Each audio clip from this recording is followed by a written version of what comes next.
Persistent low back pain and exercise, part one. Where do we start? Exercise and persistent low back pain, these are one of the most challenging areas of practice. In this talk, I want to break down how we can use models of persistent pain management and apply these principles in simple ways in our patient care.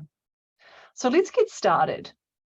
Firstly, persistent musculoskeletal pain is complex, multifaceted, and a hugely individual experience. It's also associated with a complex interaction of factors across the biopsychosocial spectrum. Therefore, any use of exercise in the context of persistent pain needs to be highly individualized. In this talk, I won't be going over the benefits of exercise for persistent pain, as there is so much literature available around this. But having a good understanding of the role of exercise in persistent pain can go a long way in feeling more confident around our use of it. In summary, it's not often the changes in strength, power, or endurance that lead to positive outcomes.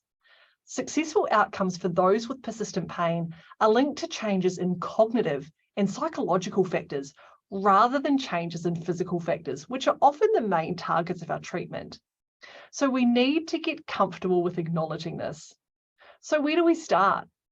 Once we have a good understanding of our patient's pain experience and some of the contributing factors to their pain across a biopsychosocial spectrum, we need to get a baseline of what our patient can do or has previously done to make a start. So here's some questions to think about. What is my patient's current functional capacity? What are they able to do in a given day? What does my patient understand about exercise? Some people think exercise is running marathons.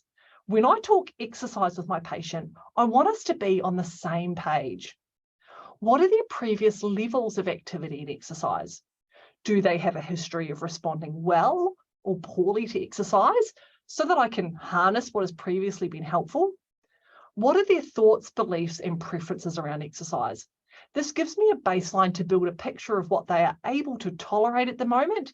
And baselines are great because they give us a place to start. So now we have to start somewhere, and often this is the hardest part. So here are some principles that you might want to consider. If movement or exercise is painful, especially where there's a threat or apprehension associated with this pain, we want to start at a tolerable level. So this might include breaking an exercise, movement, or task into smaller components that are more easily tolerated. Using movements, tasks, or exercises that are slower, and therefore the patient feels more in control. Undertaking movements, tasks, or exercises in more supported positions. Changing the context and environment so that it's at a time and in a space where the patient is more able to relax and more tolerant of movement. Or simply, we may look at making small changes to an existing exercise program. Now, this last one is surprisingly common, as a lot of patients will already be engaging in some kind of exercise. So making some incremental changes to an existing program can be much better tolerated and, of course, simpler than throwing it out and starting again. Ultimately, we want to start or modify an exercise plan that both challenges tasks that are problematic to enhance their confidence and adds in physical activity. So let's look at an example. So my patient with persistent low back pain has a lot of pain and apprehension with flexion-related tasks, especially flexion and standing. They might have compensatory strategies such as bracing and breath holding that may make things a bit worse too. So what can I do? I can break these tasks down into smaller parts or less threatening movements while still actually challenging them to go into some flexion. 4-point kneeling, sitting to their heels, pelvic tilting and sitting into posterior pelvic tilt, slow controlled flexion and sitting might be some really good options to start. We might also get the patient doing these at home in a relaxed environment where they can easily monitor their symptoms and their breathing. And as we can progress, we can make these exercises more challenging, perhaps increasing the range of movement into flexion, the load, or the complexity of the task. So what might dosage look like at this stage? Dosage needs to consider a few things. As we're trying to increase tolerance to movement and load, and change the beliefs and behaviours about movement and load, we can check the use of these exercises with the patient in the clinic. We can assess the load, duration, or repetitions the patient can comfortably achieve without aggravating their symptoms. We can also check in with the patient and find out how long on activities they think would aggravate their symptoms. Dosage also depends on what is realistic for the patient and the other commitments.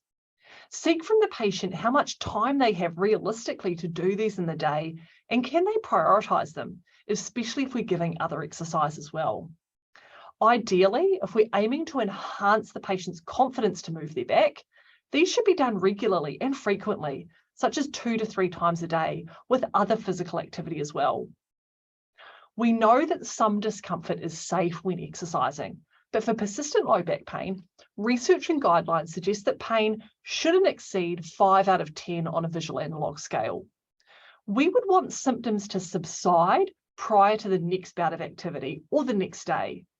It's really helpful here to give the patient some guidance like this around levels of pain that are safe and let them know what to expect. So in summary, when we're aiming to increase patient confidence to move their back through exercise, we can modify or break down tasks and gradually build up the patient's confidence to perform them. Dosage can focus on a few variables, but higher frequency is ideal, especially when we're trying to build confidence and tolerance to movement. But it's important to see what the patient can do in the clinic. Give the patient guidance about what levels of pain or discomfort are safe, and find a happy medium to be working within for their exercise.